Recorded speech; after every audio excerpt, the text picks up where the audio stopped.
सम्माननीय सभामुख महोदय, हामी यो सिमानाको विषयमा हाम्रो निरन्तर आवाज जे थियो त्यही यथावत नै छ। प्रधानमन्त्रीले जवाब दिनु भन्न चाहन्छु। तर आज अर्को एउटा विषयवस्तुमा म प्रवेश गर्न चाहन्छु। सम्माननीय सभामुख महोदय, आज सबैलाई साँची राखेर भन्न सक्छु म र भन्छु।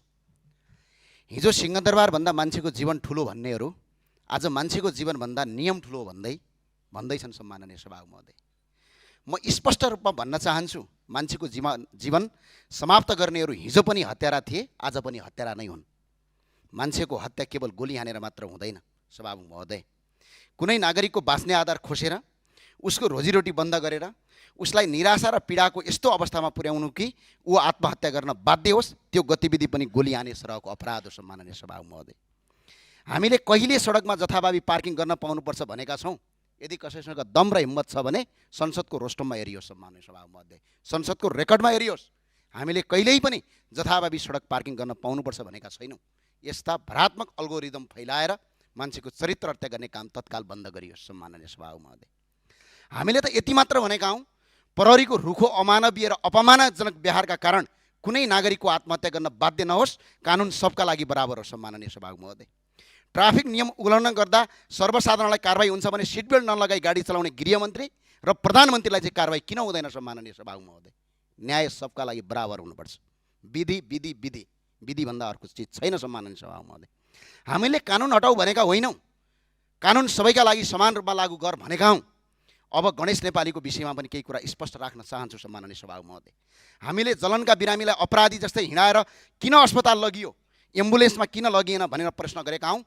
नेपालको कुनै पनि डाक्टरलाई सोध्नुहोस्, जलन भएको मान्छेलाई अपराधी जसरी हिँड्यो भने 75% मान्छे 100% मर्ने चान्स हुन्छ। आज त्यो व्यवस्था गरियो। सम्माननीय सभामुख महोदय, र गम्भीर जलनका बिरामीलाई वीर अस्पतालमा उपचार गराउने हो कि किर्तिपुरको जलन अस्पतालमा हो? सम्माननीय सभामुख महोदय, यो नेपालीहरूलाई सबैलाई नेपालीहरूलाई तपाईँको लाटा छन् भनेर अल्गोरिदम नफैलाउनुहोस्। किर्तिपुरको अस्पतालमा गर्ने हो, वीर अस्पतालमा होइन। सम्माननीय सभामुख महोदय, समयमै उचित उपचार उपलब्ध गराइएको थियो या थिएन? भारतमा उपचार गर्दा बचाउन सकिने भए सम्भावना यदि थियो भने यदि ऊ बिरामीलाई चाहिँ भारत किन लगिएन? यदि बिरामीको मृत्यु पहिले नै भइसकेको थियो भने रातारात विमानस्थलमा नाटक मञ्चन किन गरियो? सम्माननीय सभामुख महोदय, यो प्रश्नको जवाब राज्यले दिनुपर्छ। यसको उत्तर हामी खोज्छौँ। सम्माननीय सभामुख महोदय, संसार नै मेरा विरुद्धमा लागोस्, तर म सत्य बोल्न छोड्दिनँ। जति साइबर बुलिङ गर्नु छ गर, सक्छौ अझै गर। भौतिक आक्रमण पनि सहेर आएको। सम्माननीय सभामुख महोदय, लडेर आएको, मजाक गरेर आएको होइन। सम्माननीय सभामुख महोदय, जति गाली गर्न सक्छौ गर, जति अल्गोरिदम फैलाउन सक्छौ फैलाऊ, तर मान्छेको जीवनभन्दा ठुलो तिमीहरूको लोकप्रियता होइन। सम्माननीय सभामुख महोदय, र किनकि मेरा कर्णालीका दाजुभाइ, मेरो देशका दाजुभाइले अकालमा ज्यान गुमाएका छन्। सम्माननीय सभामुख महोदय, त्यही भएर सम्माननीय सभामुख महोदय, जब हामी सोध्छौँ मान्छेले आत्महत्या किन गर्नु पर्यो, कर्णालीको नदीको भिरमा अड्केको नागरिकको समयमा उद्धार गर्न नपाएर किन मर्न बाध्य भए, बेलैमा उद्धार टोली र हेलिकप्टर किन पठाइएन भनेर भन्छौँ, तर गृहमन्त्रीले जवाब दिनुहुन्छ यसलाई राजनीतिकरण गरियो भनिन्छ।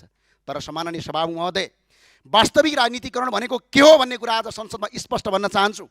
पानी बाँड्न गएको हौँ भन्ने, पोसाक लगाएका विद्यार्थीलाई ढाल बनाएर लासको सिडी चढ्दै राज्य सत्तामा पुग्ने गतिविधिलाई राजनीतिकरण भनिन्छ। सम्माननीय सभामुख महोदय, भिरमा अड्किएको मान्छेलाई उद्धार गर भन्नु राजनीतिकरण होइन। यो कुरा स्पष्ट बुझ्न आवश्यक छ। संसद भवन चाहिँदैन, संसदहरू चाहिँदैन भन्दै आगो लगाउने, तर पछि त्यही संसदको चुनाव लड्ने गतिविधिलाई राजनीतिकरण भनिन्छ।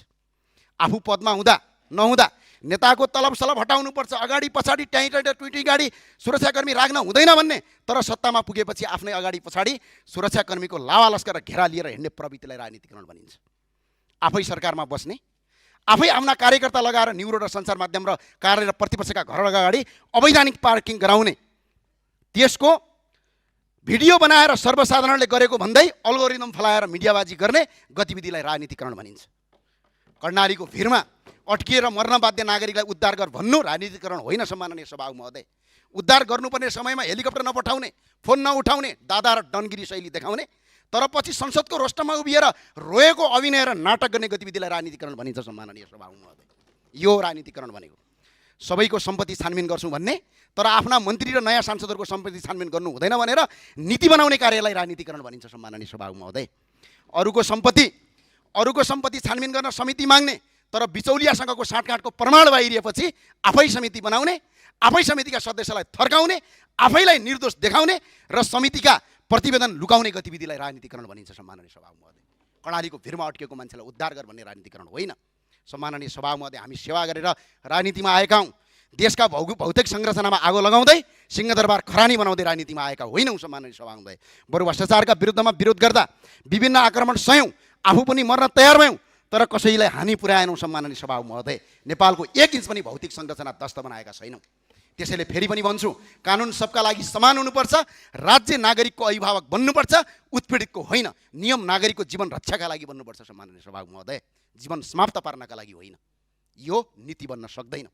मान्छेको जीवनभन्दा ठुलो न सत्ता हुन्छ, न पद हुन्छ, न कानुनको दम्ब हुन्छ, न कसैको लोकप्रियता हुन्छ। सम्माननीय सभा महोदय, अलिकति परको कुरा राख्छौँ। सम्माननीय सभामा छोटो सकौँ कि मान्य सदस्य, 20 देखि 25,000 रुपैयाँको तलबका लागि कुनै नेपाली विदेश जान बाध्य नहोस्। सागका मुठा बेचेर होस् या मकै पलेर होस् वा पानी परिरहेको बेला ठेलागाडामा चटपटे बेचेर होस्, आफ्नै देशमा बसेर आफ्नो परिवार पाल्न सक्ने वातावरण राज्यले बनाओस् भन्नु हाम्रो माग हो।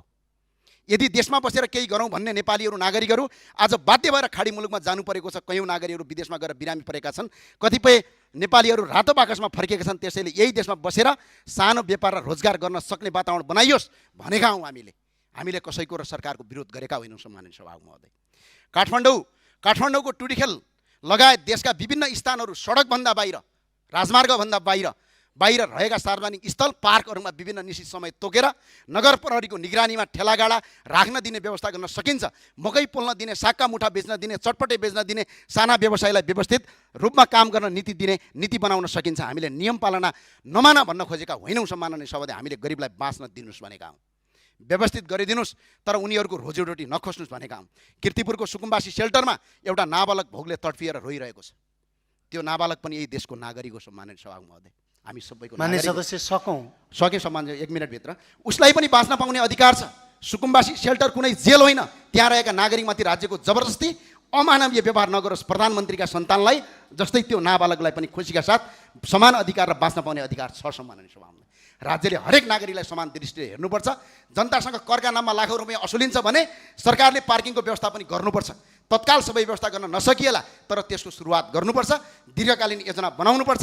हामीले सरकारको विरोध गरेका होइनौँ। सरकारले आफ्नो दायित्व पुरा गरोस् भनेका हौँ। सम्माननीय सभामा संसदको काम जनताका मुद्दा संसदमा उठाउने हो।